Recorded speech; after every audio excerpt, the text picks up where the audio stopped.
Hoje vocês vão ter, então, aqui um pouco mais detalhadamente essa história que está no texto, especialmente um texto que já está lá no sistema, naquele pacote, mas eu deixei na aula de hoje ele especificado, que é uma história, né, da antropologia filosófica, bem didática, assim. Então, como alguém tinha comentado aqui no Canticá da outra vez, né, perguntado assim, né, já que está lá no plano de ensino, né, e eu tinha comentado que a gente iria ver mais pelos autores, mas para a gente facilitar um pouco a vida também, vamos fazer um comentário um pouco mais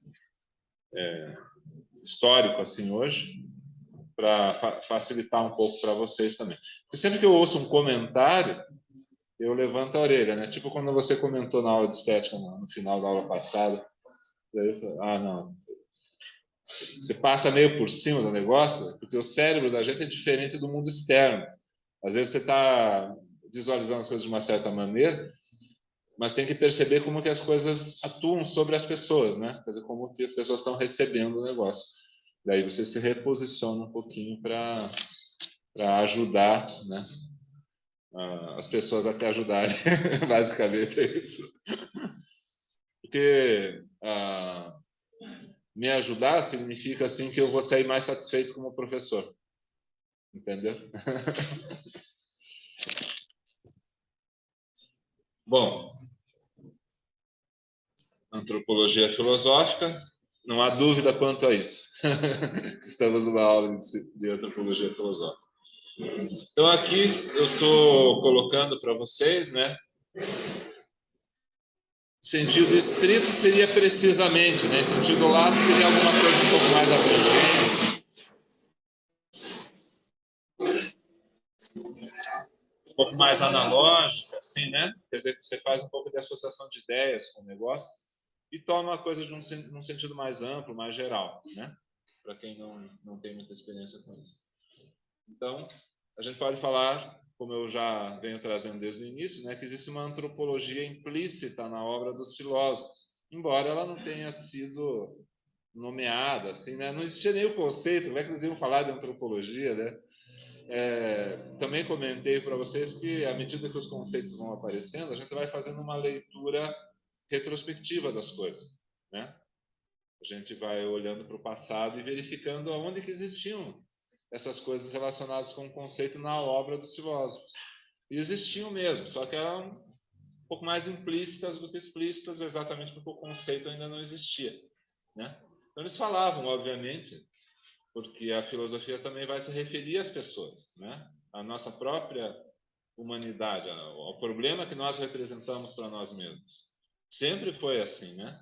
Se você olhar para a Bíblia, se você olhar para o Código de Hammurabi, você vai ver que o ser humano sempre foi um problema para si mesmo, né? Só que não está escrita a palavra antropologia no código de Hammurabi, né?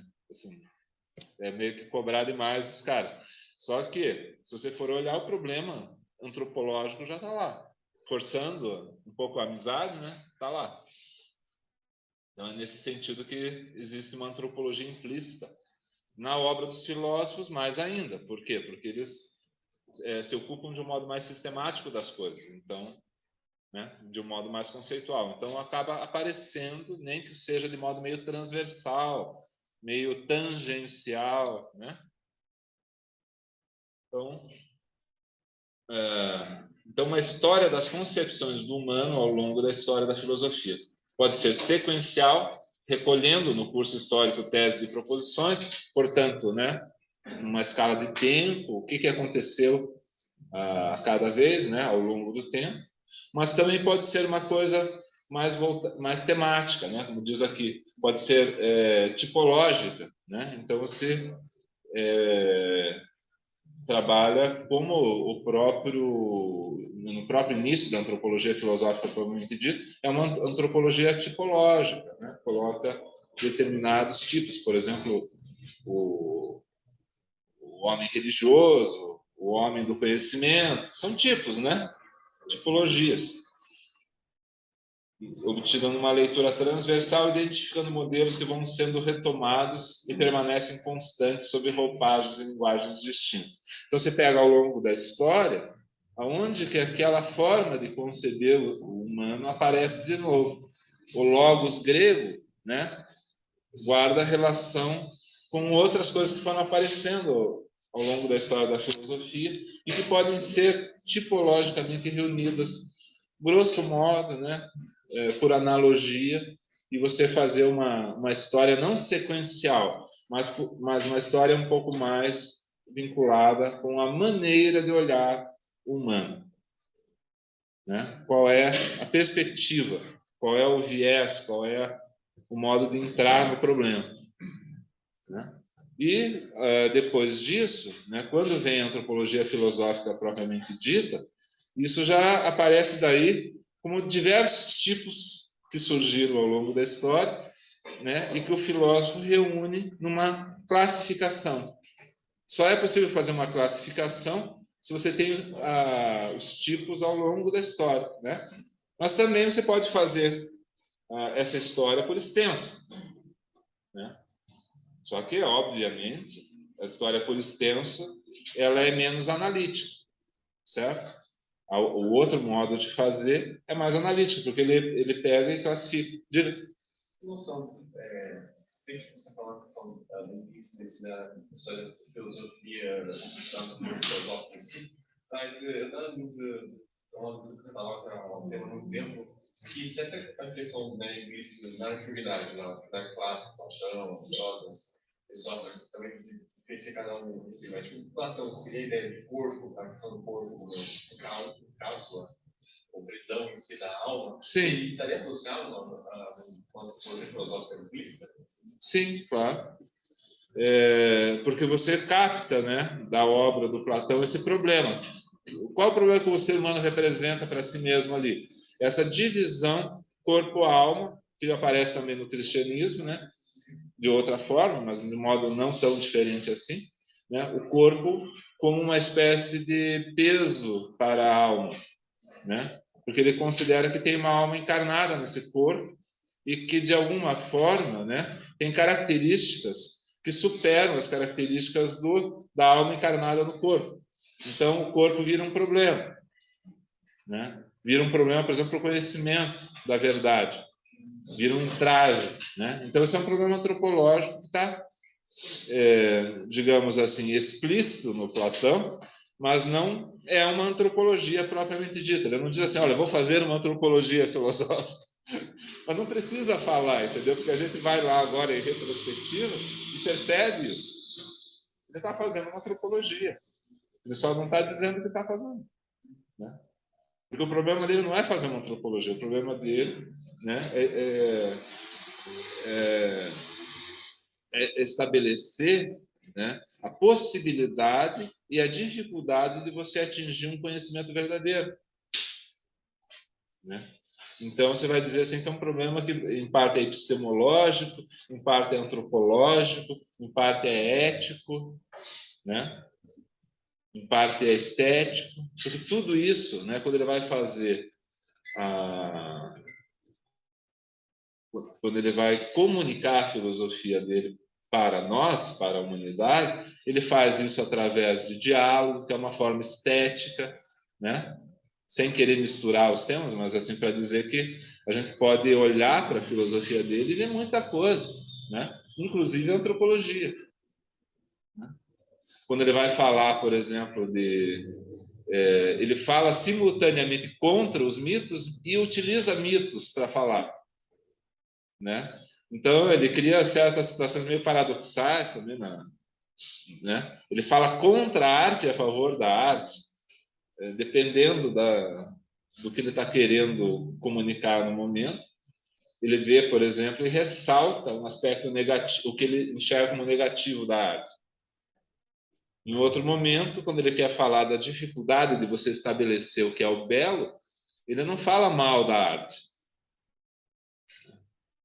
Quando ele vai analisar a pintura, por exemplo, De repente, ele vai para o problema da verdade, para o problema do conhecimento verdadeiro. Quer dizer, ele pega e extrapola essa coisa da definição, né?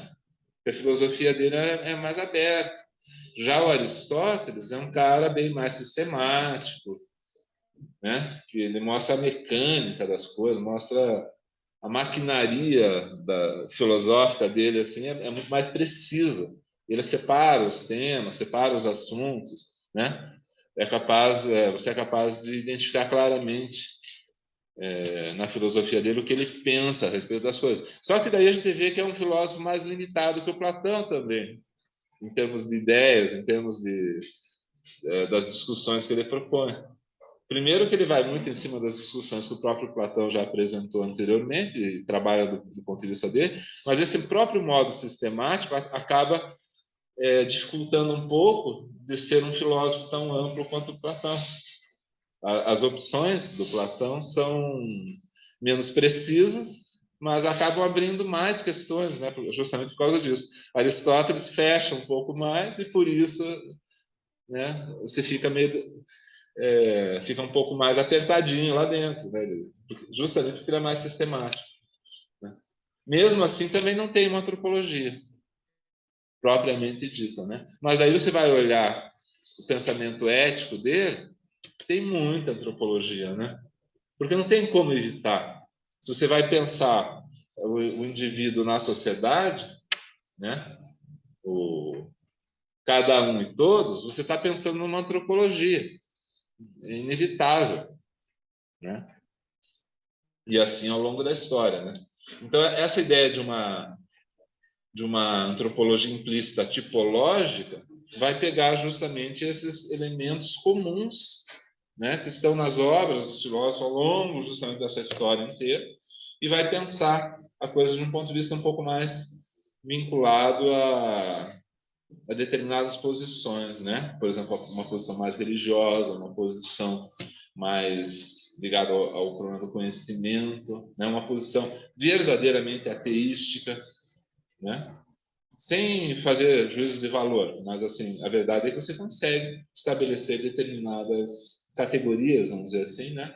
E pegar filósofos de todas as épocas e dizer, esse cara se encaixa dessa categoria, mas não se encaixa dessa outra, né? Não vai dar para você pegar o filósofo como Tomás de Aquino e incluir ele no ateísmo, né? Seria um total absurdo, né?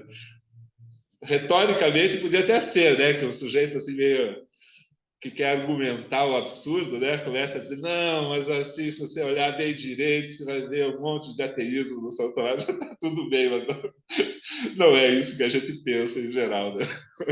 A respeito. Eu vou ter que virar muito a minha cabeça para achar ateísmo no Santo Tomás. Né? Mas no Nietzsche é mais fácil achar ateísmo, né? Vocês vão concordar comigo. Então, essa leitura transversal, né, identifica modelos que vão sendo retomados, esse que é o ponto, e permanecem constantes sob roupagens e linguagens distintas, que são os métodos, né, e as formas específicas de cada filosofia. E aí, né, aparecem também, exatamente a partir do século XVIII, antropologias propriamente ditas, como Rousseau e Kant. São exemplos muito claros, né? Pessoas que usam o termo. Diga. No livro da Condição Humana, a Arendt diz que a preocupação com a questão antropológica aparece no Santo Agostinho, cada vez que é o homem. Isso, exatamente. Aí, precisamente, a gente classifica isso, dentro desse tipo de classificação, assim, como uma antropologia implícita, né? Uma antropologia implícita. Como no Platão, como no Aristóteles, como em inúmeros outros filósofos, né? O conceito vai ser usado quando? A partir do século XVIII, justamente. 17, para falar a verdade, começa a pipocar, né? Mas o século XVIII é um século um pouco mais explícito. Isso vai aparecer aqui ainda, por causa de um outro modo de raciocinar que eu coloco na apresentação. Eu vou colocar um pouco mais didático ainda, mas só Não, não, eu acho que a curiosidade é perfeita, né? Mas, assim, eu coloquei aqui no século XVIII porque é onde você vê com distinção mesmo, que as pessoas pegam, separam um pedaço da filosofia e dizem assim, oh, isso aqui é uma antropologia. Kant faz isso, né? Aliás, Kant era um professor de antropologia. Ele passou a vida inteira, né, dentro da universidade, dando aula de antropologia. Era um antropólogo, não científico, mas um antropólogo filosófico, propriamente dito, né? Então, você veja, já existia com muita clareza essa noção. Por quê? Porque, em retrospectiva, né, a gente faz essa leitura ao longo da história da filosofia, nossa, fica muito evidente para nós, entende? Mas para o Platão não era tão evidente, porque quando ele olhava para trás não tinha essa noção tão clara, né? E assim, na Idade Média tal, também não, né? Ficava lá, né? Porque, obviamente, né, o ser humano sempre foi um problema para o ser humano. Isso é um pouco naturalizado, assim, né? Fica um pouco óbvio. Só que pensar como uma categoria do pensamento, ou seja, uma filosofia antropológica, é uma coisa que depende justamente da história da filosofia, para você começar a separar melhor e entender como é que isso operou na história, né? Ou seja, tudo na nossa vida é assim. A experiência de vida que vocês não têm, vocês terão quando tiverem 40 anos, tiverem 60 anos. Aí vocês vão olhar em retrospectiva a vida de vocês e vocês vão se analisar de um ponto de vista mais tipológico. Tipo assim, eu sou uma pessoa mais assim. Com mais certeza, né? Porque agora vocês podem até falar, mas de repente vocês não conhecendo tudo de vocês, daqui a 40 anos vai ser bem diferente a visão que vocês vão ter de vocês mesmos, né? Porque ela vai ficando cada vez mais clara, né? E assim é a história da filosofia, ela vai ficando cada vez mais clara. Então essa questão do homem, né, ou do ser humano, ganha contornos precisos e se constitui fora do quadro metafísico ou teológico. Esse é um outro ponto importante, né? Porque justamente, né, a filosofia ela vai ficando mais laica e menos metafísica de um modo geral, né? Então a preocupação com o social e com o antropológico se torna mais evidente no século XVIII. Marx, por exemplo, só é possível a partir dessas premissas, né, de que a filosofia foi se tornando mais laica e se preocupando com temáticas que estão mais relacionadas com a ciência. A ideia de ciência começa a ficar mais importante a partir do século XVII. Quando a gente chega no século XIX, já não tem mais nenhuma preocupação, né, a partir dos anos 1820, já não tem mais nenhuma preocupação em vincular filosofia com religião. Não é que não façam isso, mas já não tem mais aquele vínculo tão estreito, tão necessário que era dado assim pelo próprio fato de que nas universidades, por exemplo, a faculdade de teologia e de filosofia estarem praticamente soldadas uma na outra, né? E isso vai se separando. Quando chega ali no tempo 1870, já é um mundo bem mais positivista. Então as pessoas não querem nem proximidade com a filosofia mais, não é mais com a teologia. Né? Vocês podem ver que o movimento é esse. Quando chega no tempo do Freud, ali na época de faculdade do Freud, que é 1875, por aí, a faculdade de medicina colocou o curso de filosofia para escanteio. Colocou como uma optativa. E até então era uma obrigatória. Então vocês vejam assim, né? Vão se afastando, né, dessas disciplinas que são mais metafísicas, que são mais teológicas, que são mais reflexivas, em nome de um conhecimento científico que supostamente seria autossuficiente. Quando chega a antropologia filosófica propriamente dita no início do século XX, é a crise desse modelo que se afastou do pensamento filosófico. Por isso que ele é retomado. como a gente falou da última vez, né?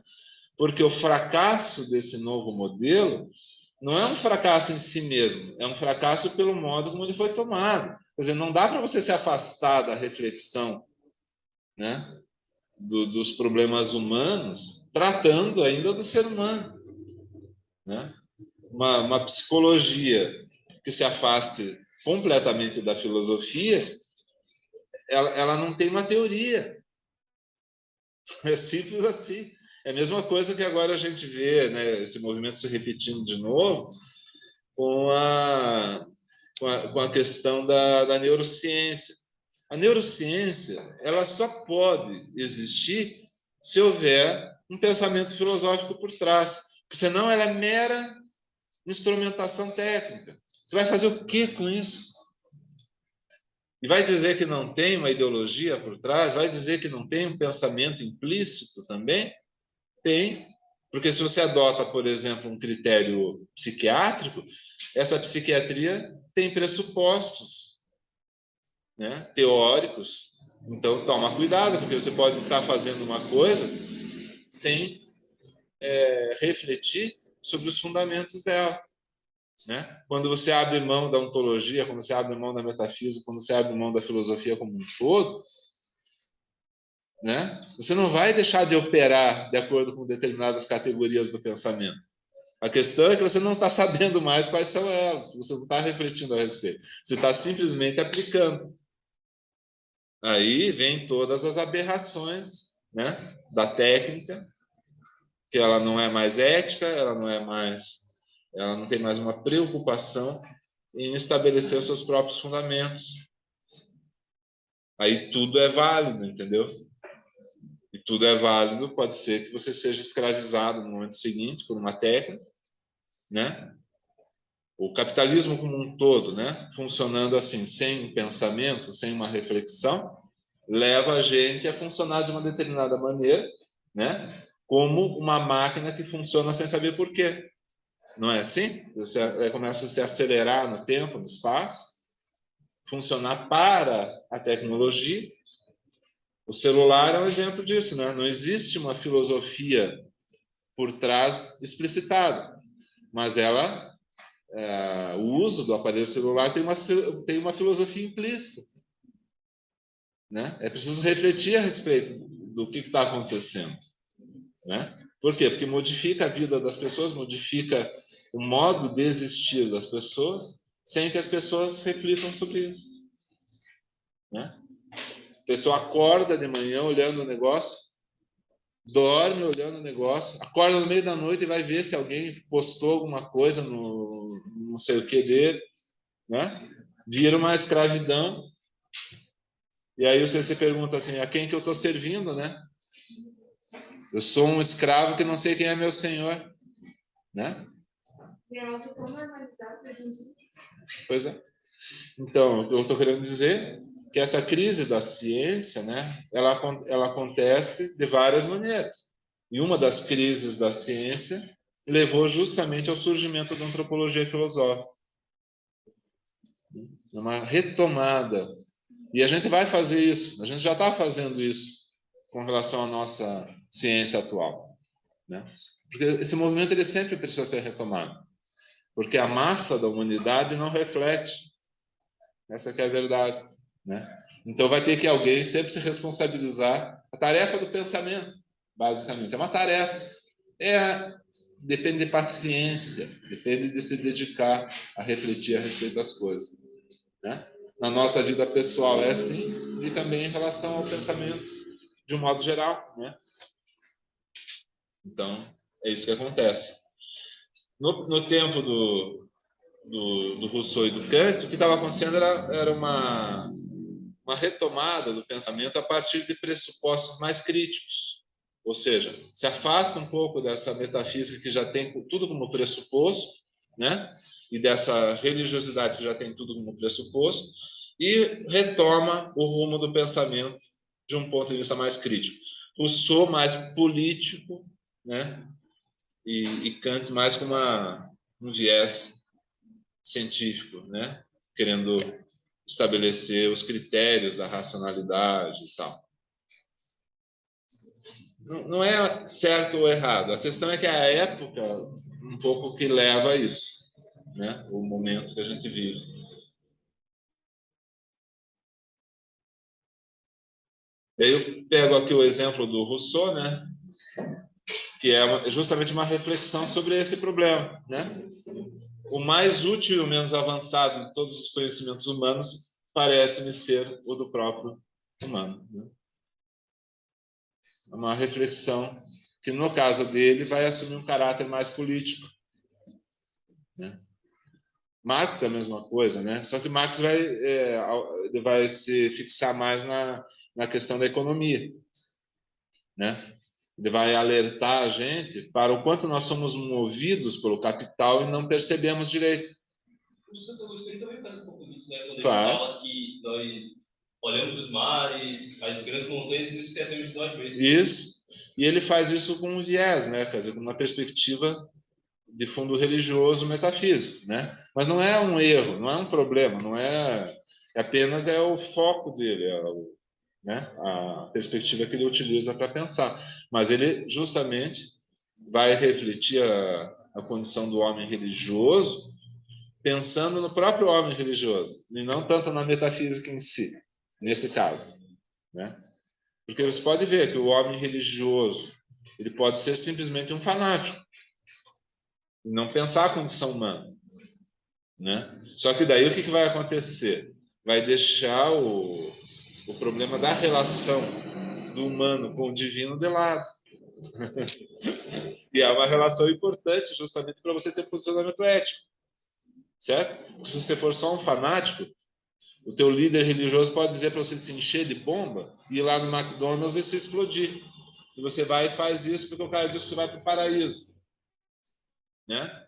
E você vai todo contente lá. Agora, se você tiver uma reflexão mais à maneira do Santo Agostinho, você já não faz esse tipo de coisa. Você vai pensar, né? Vai ter critério para estabelecer. Que a filosofia do Santo Agostinho estabelece critérios racionais, entre aspas, né? Assim, quer dizer, em certa medida racionais, para a relação do homem com Deus, né?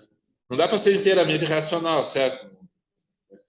Né? Nessa área, mas porque tem o problema da fé, tem o problema da revelação, né? Quer dizer, não é totalmente racional.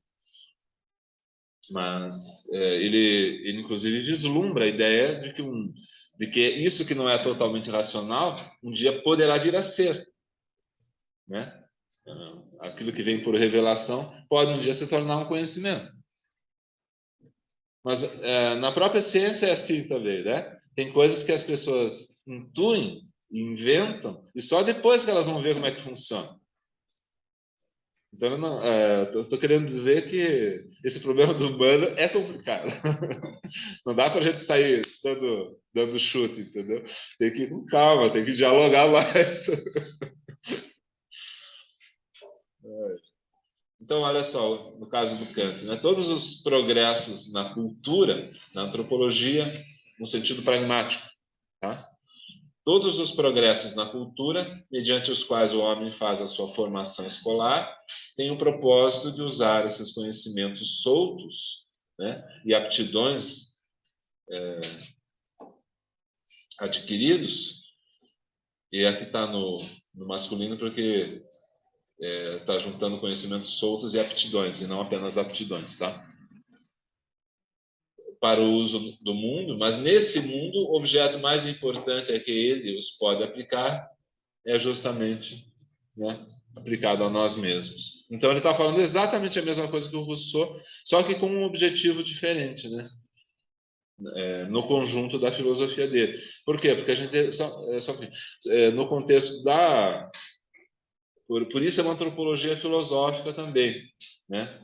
No caso da disciplina de antropologia filosófica, que vem a partir dos anos 20, 30 do século 20, ela se tornou maior do que a filosofia como um todo. Mas esses filósofos aqui do século XVIII, eles ainda tinham essa filosofia mais sistemática, onde a antropologia se incluía como um elemento. Então, a antropologia deles dizia respeito ao contexto mais amplo da filosofia. Tinha que ser coerente com um conjunto mais amplo. E o que acontece no século XX é que a antropologia filosófica, para alguns filósofos, se torna o próprio sistema.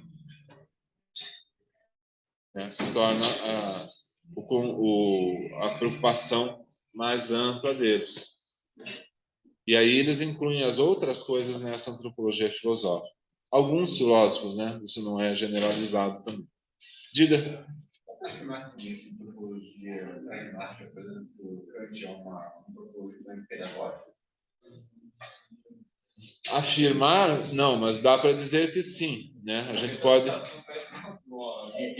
Pela formação do ser humano, você atinge o seu próprio fim? Sim, dá para dizer que sim, porque toda a filosofia do Kant, na verdade, nos ensina acerca do problema do conhecimento e separar as coisas que dizem respeito ao conhecimento daquelas que dependem de um julgamento, por exemplo, né? Por critério de decisão e não porque é inteiramente racional, no sentido que é a única escolha possível, e também coisas que são uma livre escolha do pensamento, que é o caso do juízo de gosto. Então, um é o critério de conhecimento mesmo, outro é o critério de julgamento moral, e o outro é o critério do juízo de gosto, que na verdade é um livre jogo entre conceitos. Cada um julga de um modo mais universal possível o que lhe apraz, né? Então ele separa essas categorias assim, né? Mas isso é muito pedagógico, né? De um modo geral é muito pedagógico. E a antropologia mais do que o resto, né? Porque justamente expõe critérios muito práticos para o uso da razão. Lógico, aí fica cada vez menos universal, né? Por quê? Porque se você vai justamente ao chão da experiência, não é a mesma coisa que você se elevar, né, e falar e se perguntar o que é possível conhecer de um modo geral, né? De modo geral é uma coisa, agora de modo específico ali, quer dizer, como é que eu faço, né, levando em consideração a minha condição psicológica, daí é bem mais pragmático, né? Por exemplo, se a pessoa está muito prejudicada, se ela não está, muda a relação dela com o conhecimento. Não é uma coisa em geral, né? É uma coisa em sentido pragmático. Mas justamente por isso o efeito didático dela é maior, né? Porque você está tratando muito mais com questões práticas que você pode. Só que aí as coisas são menos decidíveis, né? Os critérios são um pouco mais imediatos, né?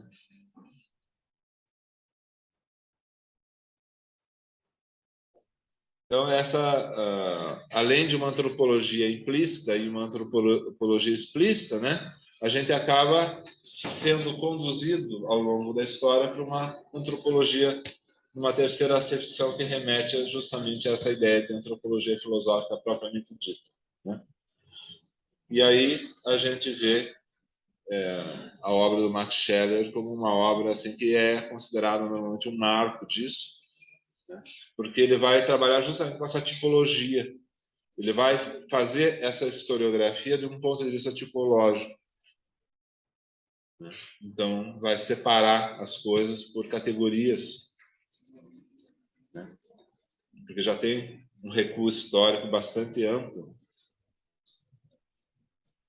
Então, é uma antropologia que se reconhece como antropologia e reconhece do passado também. Isso. Porque, veja, isso é assim, né? Por exemplo, surge uma nova... Desculpa eu fazer o exemplo da estética, mas é que como é facilmente compreensível pela estética. Surge uma nova teoria estética. À luz dessa teoria, você olha todo o passado da história da arte, né? Então, porque uma nova teoria do conhecimento vai funcionar do mesmo jeito, ela vai servir como critério, como linha de corte também, para tudo que você fez antes, né? O marxismo, por exemplo, vai analisar toda a história da filosofia a partir de critérios econômicos. né? Eu disse que é uma inversão. A psicanálise vai fazer a mesma coisa, né? Vai analisar toda a história antropológica do ser humano baseado na noção de complexo diégese, né? Um negócio assim que, pelo amor de Deus, né? Vamos combinar aqui, é forçar a barra, né? Mas, por outro lado, se a gente for olhar, é porque a teoria é assim. Não é que a gente tem que comprar o peixe, né? A gente só tem que reconhecer o peixe. Você entende o que quer dizer? Você não precisa pensar como psicanalista ou como freudiano. Entende? Você pode ser psicanalista e não ser freudiano. O Winnicott não é um freudiano, mas é um psicanalista. Né? Por quê? Porque apesar de reconhecer a teoria do Freud, ele estabelece um outro parâmetro. A própria filha dele quebra muito. Ana Freud quebra já. A Melanie Klein. Então, quer dizer, você vai formando, né, a partir de um determinado contexto, justamente porque ele dá um recorte preciso da realidade e faz isso não apenas no presente, mas projeta isso sobre a história da cultura, faz uma análise da arte, faz uma análise antropológica, submete a economia ao psicológico, entende? Você vai dizer, pô, mas termina uma forçação de barra, por um lado, né? Por outro lado, te proporciona uma leitura específica que você pode concordar ou discordar dela, né? Sem se impor, assim, porque nenhuma leitura de mundo tem condição de se impor, assim, né? Tipo, daí vai no Congresso e, ó, agora é lei que todo mundo seja psicanalista, ou que goste de psicanálise. Ó, você tem que amar a psicanálise, tá? Você é obrigado. Ninguém é obrigado. O seu nome, que é um grande fã de Kant, né? Kant falou, depois de Kant, a filosofia se dividiu em aqueles que concordam com Kant e aqueles que discordam.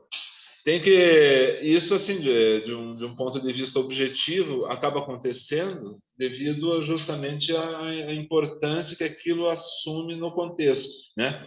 No século XX, por exemplo, a discussão em torno de Freud e Marx é uma discussão dominante, né? Então você vai ter que se posicionar em relação a esses critérios que eles colocaram. Tem que conhecer para poder participar da discussão. As teorias da arte é a mesma coisa. Se você não conhece as teorias da arte, você vai discutir o quê? Né? Você vai olhar um quadro e dizer, achei bonito, achei feio. Certo? A verdade é essa. Porque você não tem critério para analisar o negócio. Né? Mas toda teoria específica te dá critério. Você pode concordar com ela ou não, mas é melhor, antes de você fazer fake news na internet, ler o autor, né? Antes de queimar os livros dele, lê-los, né? Pelo menos alguém leu. Certo? Porque é assim, né? Giordano Bruno podia não ter morrido na fogueira, certo? Podia ter simplesmente discutido a obra dele. Essa coisa de ser literal demais e levar a coisa na base da porrada, né? É complicado, porque você depois a humanidade passa ali 200, 300 anos, mas o Giordano Bruno até que não estava tão errado assim, né? Mas daí o cara já morreu na fogueira, né? Então tem que tomar um certo cuidado, porque a humanidade ainda hoje não aprendeu a separar o que é uma discussão teórica do que é uma aplicação, né? O que é uma experiência prática, ou o que é uma adesão. Né? Você pode discutir uma coisa sem aderir a ela, e discutir de modo civilizado. O que os filósofos fazem, basicamente, é discutir civilizadamente ideias com as quais eles concordam ou não. Né? E dentro de um mesmo filósofo a gente concorda ou discorda de alguma coisa. Dizer que eu concordo com tudo que o Schopenhauer fala, isso seria fanatismo, né? Dizer que eu concordo com tudo que o Nietzsche fala, isso seria fanatismo. Então, existem coisas interessantes e coisas assim que você diz assim, meu Deus do céu, né? Não dá para encarar esse troço. Porque o próprio Nietzsche tem uma parte da teoria dele que é extremamente misógina, que não é contraditória com a própria visão dele. Claro. Você não ignora aquilo, você não consegue... Ou você pega e trata aquilo de modo analítico, né? Daí, quando você vê assim muitas análises forçam a barra justamente porque apreciam demais o autor e acabam passando pano, né? E tem coisas que você não deve passar pano. Às vezes, olha, aqui ele está sendo simplesmente um homem tradicional. Ele está simplesmente seguindo uma tradição patriarcal e não analisa isso. O Freud é a mesma coisa, né? O Lacan é a mesma coisa. no final, acaba aderindo a uma posição patriarcal. Psicanalistas contemporâneos acabam sendo muito conservadores do ponto de vista social, exatamente porque aderem à teoria do Lacan sem criticar. E ainda ficam usando argumento para justificar, que é pior, né? É a mesma coisa que você cometer um feminicídio e dizer que foi em legítima defesa da honra. Ah, vai dormir, meu. Desculpa. Né? Mas assim, né? Justificar as coisas assim, né? Não, veja, não é motivo para matar ninguém. Entende? Não mate. Não mate por amor, tá? Não mate por amor. Tem aquele livro famoso, né? A Paixão dos Réus. Diversos casos de crimes passionais. Né? Então, você pode dizer assim, pô, eu tô com uma tremenda dor de cotovelo, porque fui abandonado, porque fui traído, porque isso, porque aquilo, mas não mate. Né? É critério, é linha de corte, civilizatório, tal, né? Dizer que a mulher é o segundo sexo também, não deve fazer isso, é critério civilizatório, né? Ajeite as coisas de outro modo, por favor. Né? Entenda as coisas de outro modo. Agora, no dia 26, agora, até convido vocês a ter uma defesa de dissertação da Cláudia Leone, que é me orientando, que vai ser justamente sobre esse tema, né? Do Freud, do Lacan, patriarcais, né? E a relação da psicanálise com o feminino, né? Com a ideia do conceito de mulher, com o conceito de feminino. Vai ser no dia 26, agora às 14 horas, online. Então, vocês podem, se vocês tiverem interesse, só vocês me dizerem, eu posso passar para vocês. O que acontece? Hoje em dia já existe uma psicanálise, né, que pensa essas questões, né? Não está muito claramente nas associações de psicanálise, está mais na filosofia da psicanálise, e há assim, um certo afastamento justamente por causa desse problema. Os caras querem ser muito, vamos dizer assim, engajados no autor e acabam virando soldados da má consciência, né?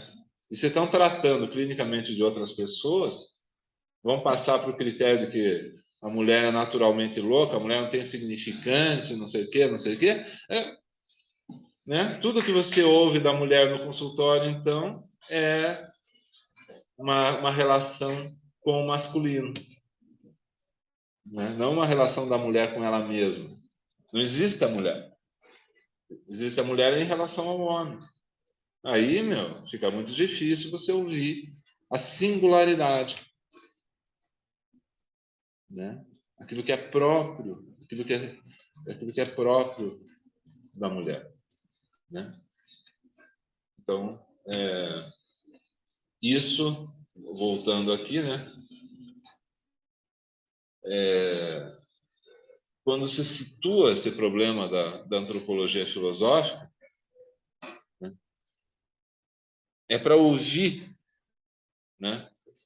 Tentar estabelecer um critério crítico, analítico a respeito do que é isso efetivamente, tanto contemporaneamente, baseado nessa crise, nessa inquietação gerada pela crise da ciência, quanto em retrospectiva na história da filosofia. Percebe? Os momentos de crise são os mais ricos. Você pode aproveitar a crise para se matar, ou pode aproveitar a crise como riqueza. Entrar em paradoxo, né? Não é necessariamente capitular, não é necessariamente abrir mão, né, da vida, porque as coisas que nós fizemos até agora não deram certo. Ué, qual que é o problema? Justamente ainda estamos vivos, podemos olhar as coisas de outro jeito. Ah, mas nada deu certo até então. Tudo bem, mas você está dizendo, até então. Vamos ver o que a gente pode pensar agora a respeito. Foi isso que o Max Scheler fez. A gente entrou em crise com os modelos que vinham sendo constituídos. É por isso que ele vai ter um pensamento tipológico, entende? Porque justamente o problema do qual surge a filosofia dele é um problema tipológico, é um modelo, né? Então, esse modelo aqui, que estava em vigor, predominava. Não é que assim todo mundo seguisse um modelo, né? Nunca é assim. Mas acontece que aquilo ali vigorava de um modo muito predominante, afastou outras formas de reflexão, de certa maneira, e essas formas reivindicaram, de certa maneira também, direito, né, ao objeto, direito à reflexão.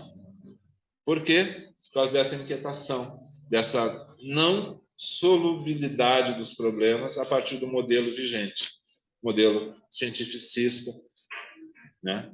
Modelo positivista. Sai dessa ideia, né, de um modelo, né, um modelo de atividade, no sentido da atividade e tal, e dá para um pensamento, né, questionar a essência mesmo do que é a essência. Como que a essência deve ser? Então, dando um sentido metafísico. É um problema ontológico, verdadeiramente. No sentido metafísico, mas também se baseia muito na biologia. Claro, porque, veja, ele não vai abrir mão completamente do paradigma científico. Também não faz sentido isso, né? Exatamente porque é humano, né? A mesma coisa que a diferença entre o Freud e o Lacan vai muito por aí também. O Freud também não abre mão de um paradigma biológico. O Lacan já vai para a linguística, né? Vai para a questão da cultura e da linguagem, de modo radical.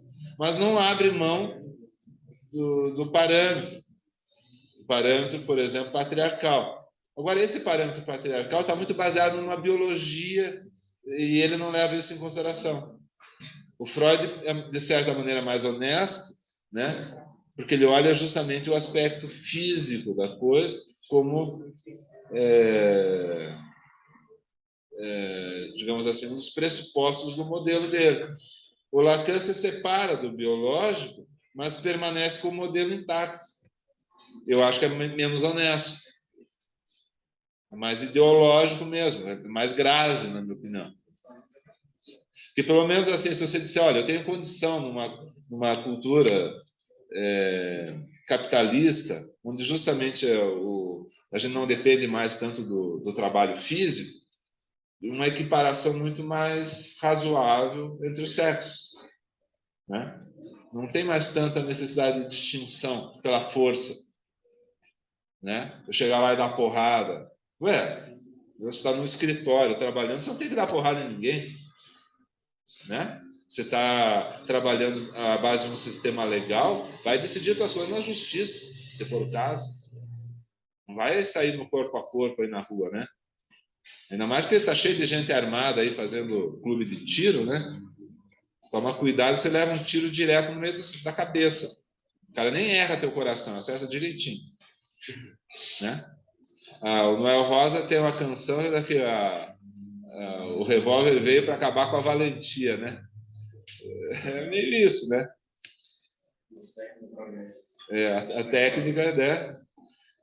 Agora, o uso disso, né, dentro de uma sociedade capitalista, ela se torna menos, né, necessário, né? Dá para discutir as coisas, dá para dialogar, um processo civilizatório, né? E a mesma coisa no contexto da antropologia filosófica. Levar em consideração o aspecto biológico é importante, até mesmo para você ter as considerações, vamos dizer assim, especificar alguns elementos, né, que vão, assim como, por exemplo, bioquímica, né, assim como aspectos ligados a todo o conhecimento científico que a gente tem. Isso pode ajudar a gente a criar critérios melhores, né, e não para discriminar. É usado assim, né? Chega para a mulher assim na televisão. Mas você tem certeza que você não vai engravidar? Isso é um critério biológico, certo? Usado contra a mulher. Então, isso tem que ter um peso, mas não o peso que eles usam, né? Quer dizer, que é contra a mulher. Tem que ter um peso justamente no sentido de levar em consideração e proteger certas coisas que são direitos fundamentais, já que uma mulher engravida. Né? E você tem que encarar isso sim, não é para você fugir disso. Por exemplo, pagar menos para a mulher porque ela é engravida. Né? Mas é o critério que eles usam. Falam que não usam critério biológico, mas usam. Então, já que é para usar critério biológico, usa do jeito certo. Né? Então, por isso que eu considero que isso, no contexto da antropologia filosófica, também é uma coisa a ser considerada. Não que a gente tenha que pensar como Max Scherer, né? Não é esse o problema também, né? Mas levar isso em consideração. E olha só, por quê? Exatamente por causa dessa frase que vem aqui em seguida. É o reflexo de uma preocupação que ultrapassa os limites da teoria e tem um alcance prático existencial. Em Kant já era assim. Só que aqui existe já uma clareza. Por quê? Porque já tem um recuo histórico, já tem, né, a reflexão da reflexão. Né? Como que a biologia se enquadra dentro do padrão kantiano? Porque a realidade em si ela é filtrada pelo intelecto, né, pelas categorias, etc. Então, como que a biologia é encarada nisso?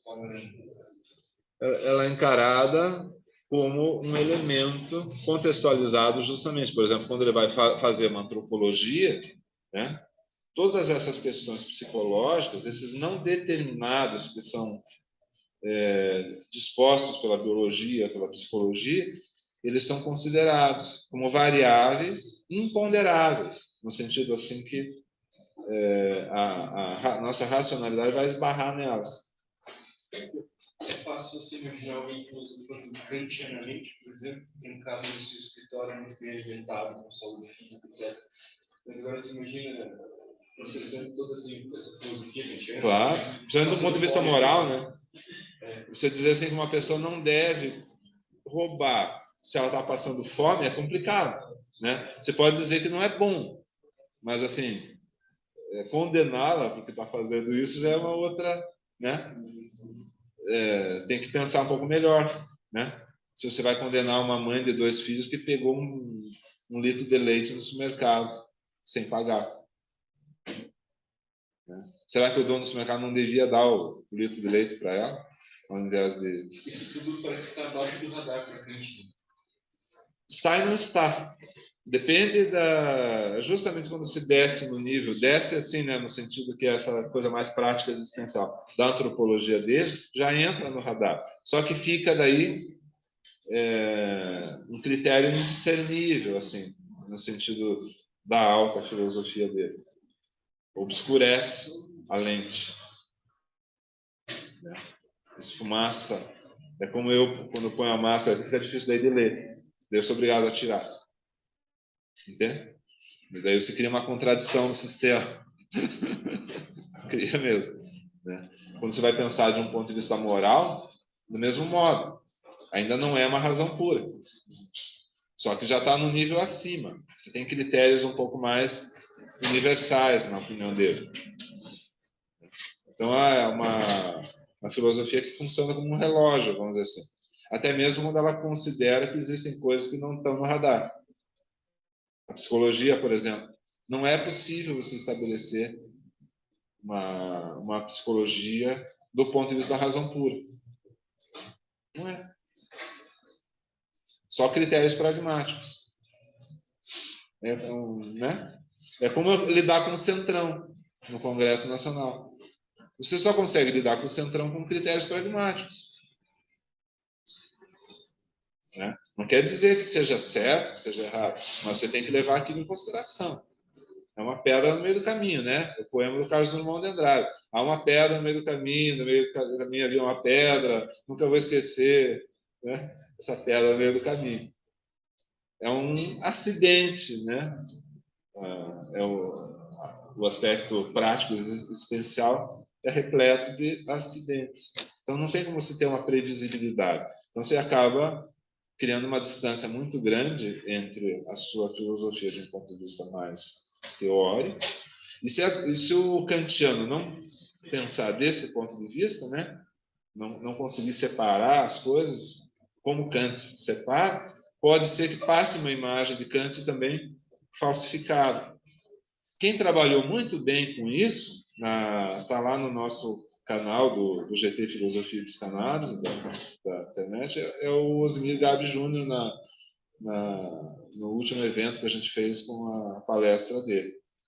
É muito interessante, justamente como ele mostra que o Kant, mesmo aonde ele não consegue alcançar, ele dá uma coerência interna para a coisa em relação aos outros aspectos da filosofia dele. Não é que a razão pura, por exemplo, vai entrar em tudo. Depende muito da perspectiva que ele está adotando para analisar também, né? Ele consegue ser coerente no contexto da obra dele. Agora, é lógico que se você pegar, por exemplo, a crítica que o Schopenhauer faz à filosofia moral do Kant, né? Você está saindo dos critérios kantianos. Né? E aí o Kant é atacável. Né? A ideia, por exemplo, assim, né? E Freud é a mesma coisa, né? Quando você olha de um ponto de vista freudiano para a filosofia do Kant, Kant é atacável. Né? Mas, assim, ele, em si mesmo, ele é coerente com o pensamento dele. É um grau de coerência. Por isso que ele é admirável, né? Não quer dizer que você tem que concordar com o Kant, de novo, né? Assim como eu tenho que concordar com o Platão. Eu questionei isso com o Surdiante, que a gente expôs a ética de Kant, e eu pensava, ação desinteressada que falou em si própria, né?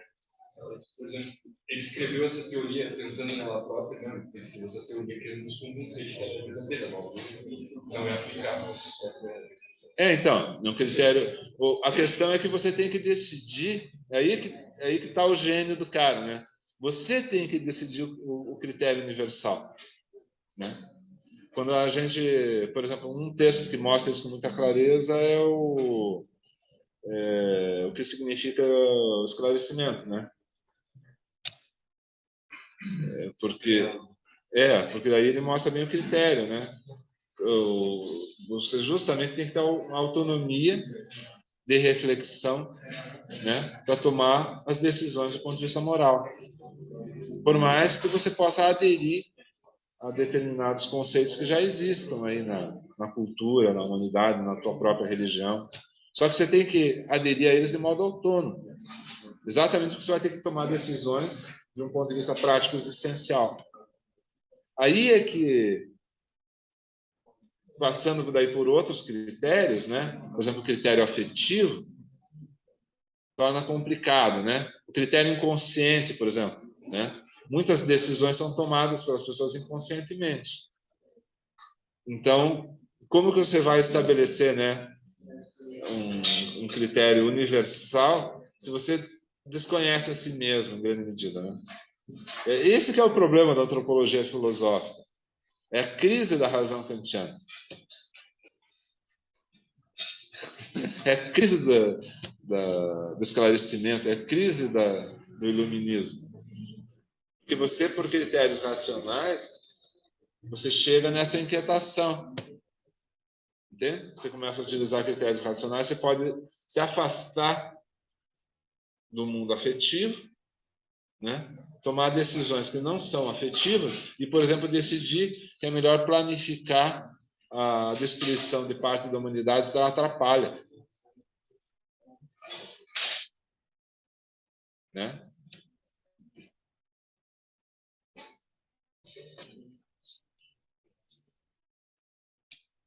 Deixa eu ver o que aconteceu.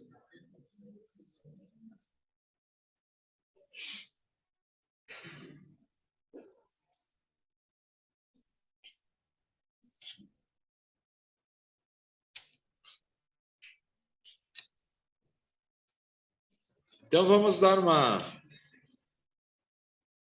pausa aqui, apesar de não ser 9h20 ainda, e vamos voltar. Que tal nós voltarmos 9h20? Porque aproveitar que deu um ponto natural aqui para a gente dar uma parada. Tudo bem? Concordam? Concordam? Damos uma pausa. 9h20 de volta.